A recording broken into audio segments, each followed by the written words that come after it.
Okay, welcome everyone to another DISCUS tutorial. It will be the first one in the series, and today we'll talk about the DISCUS suite and DISCUS as a program.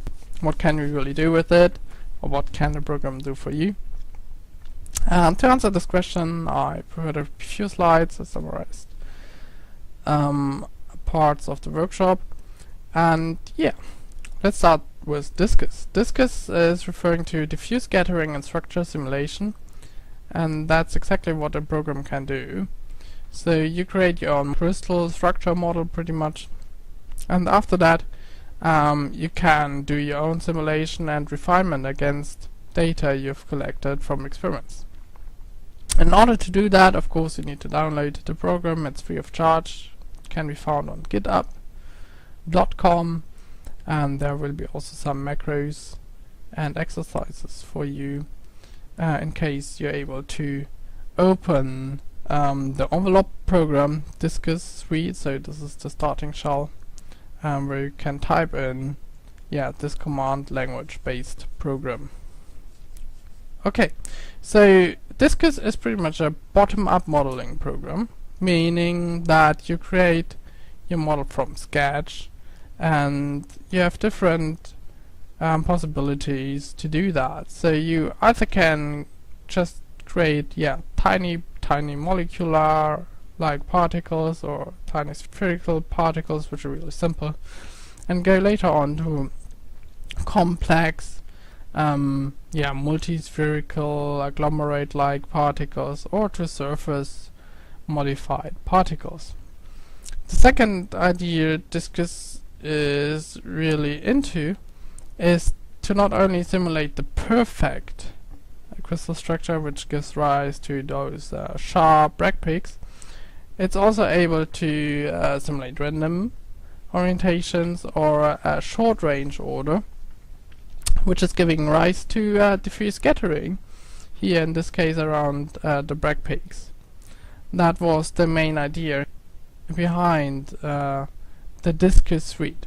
The DISCUS suite again is the envelope program.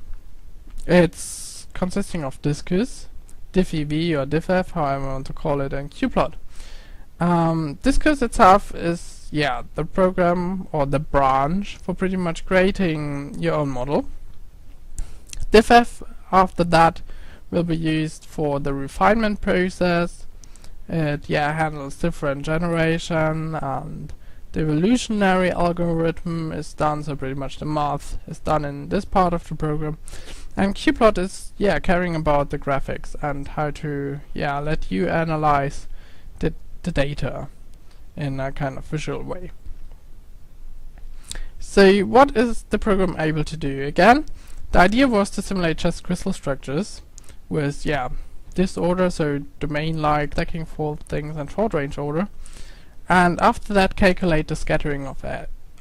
So with different types of radiations like electron and neutrons, and it also can or is able to refine pair distribution functions and so on. We'll come to that in a few minutes.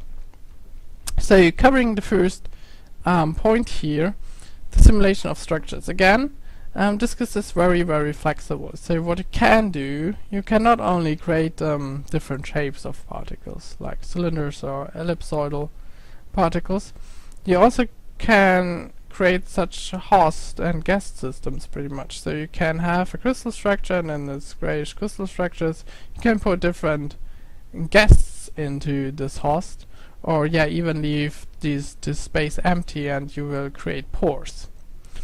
Another attempt of looking at more complex structures is putting stacking folds into the structures, meaning you can build up your own model with different layers, and then you can shift them around and see what's going to happen.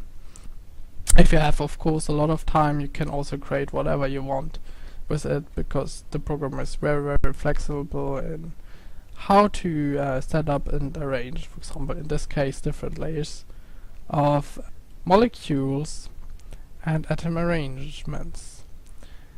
The second thing DISCUS is focusing on is the short range order, for example. So when you have a pair-pair correlation, so in a direct neighborhood, whether you have some neighbors like an AAA or an ABAB system in there, which can't be realized, for example, in an hexagonal system, then of course you will see that in diffuse scattering and you might also be able to model that and compare that to your experimental data in this kind, in HK0 planes, for example. So in the end, you pretty much have a crystal structure and you calculate the detector images pretty much, which is zoomed here, and you further on will probably integrate detector images, and then you get the standard powder data or the Fourier transform of that, which is the PDF. And yeah, the PDF, the pair distribution function, giving you the interatomic distances of a structure, which is seen here of a crystalline versus a nanocrystalline sample, which is the blue one here. You see there are no peaks here in the high R area, meaning that you have here in blue very, very tiny particles below 3 nanometers. Being able to use DISCUS, you can get information about size distributions, whether you have a Gaussian distribution or not, or whatever.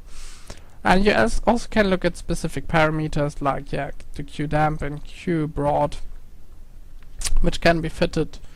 In particular, you need to, because it's an experimental parameter in the very beginning.